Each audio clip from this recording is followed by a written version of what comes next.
కూడా ఇంకా మందకొడిగానే సాగుతుంది 27.05%.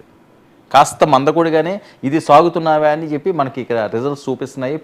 పోల్ ఆఫ్ పర్సెంటేజ్ చూస్తుంటే కర్నూలులో కూడా ఇంత తగ్గడానికి కారణం ఏంటి? ఎందుకంటే సీమ ప్రాంతం, రాయలసీమ ప్రాంతంలో ఈసారి ఎవరికి ఎక్కువ సీట్లు వచ్చే ఛాన్స్ ఉంటుంది.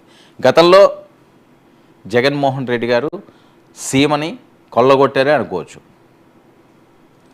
చాలా ఎక్కువ సీట్లు సంపాదించారు. మరి ఈసారి ఎలా ఉంది?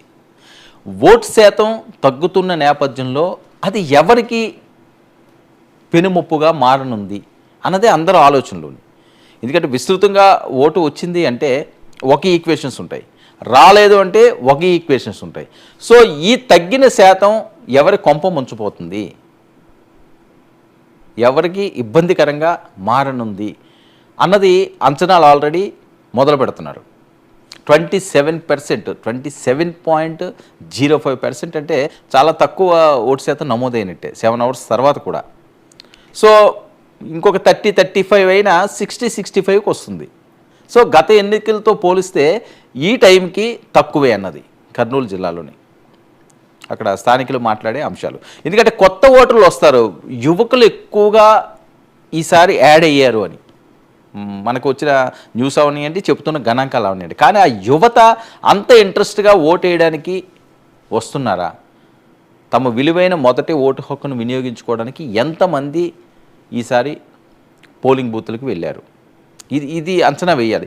ఎవరి దగ్గర నుంచి తగ్గింది అంటే మధ్యస్థ వాళ్ళు ఓటు వేయట్లేదా, లేకపోతే ఓల్డేజ్ పీపుల్స్ ఆ జోనర్ తగ్గిందా, లేకపోతే యువత ఇంట్రెస్ట్ చూపించట్లేదు? నేను ముందుగా చెప్పినట్లుగానే ఏదైనా వరుస సెలవులు వస్తే ఎంటర్టైన్మెంట్ మూడ్లోకి వెళ్ళిపోతుంటారు చాలామంది కుటుంబాలు కానీ వీళ్ళు కానీ. ఆ ఓటు విలువ మరి తెలిసి చేస్తారో తెలియక చేస్తారో కానీ ఒక అపూర్వమైన అవకాశం 5 సంవత్సరాలకి మనకి ఇచ్చే అవకాశం, అది చేతులా వదులుకోవడం అన్నది మరి వాళ్ళ ఆలోచనకే వదిలేయాలి.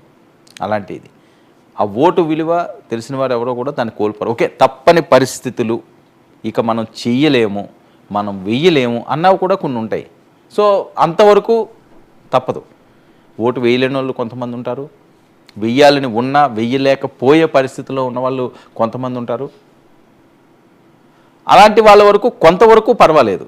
కానీ ఇక్కడ చూస్తున్న పర్సెంటేజ్ చూస్తే అలాంటి వాళ్ళు కాదు, ఓటు హక్కు వినియోగించుకోగలిగిన వారు కూడా ఇంట్రెస్ట్ చూపించట్లేదేమో అన్న అనుమానాలు అయితే ఈ గణాంకాలు చూపిస్తున్నాయి. కర్నూలులో కూడా 27% అంటే చాలా తక్కువ అయినట్టే ఇప్పటి వరకు కూడా. నెక్స్ట్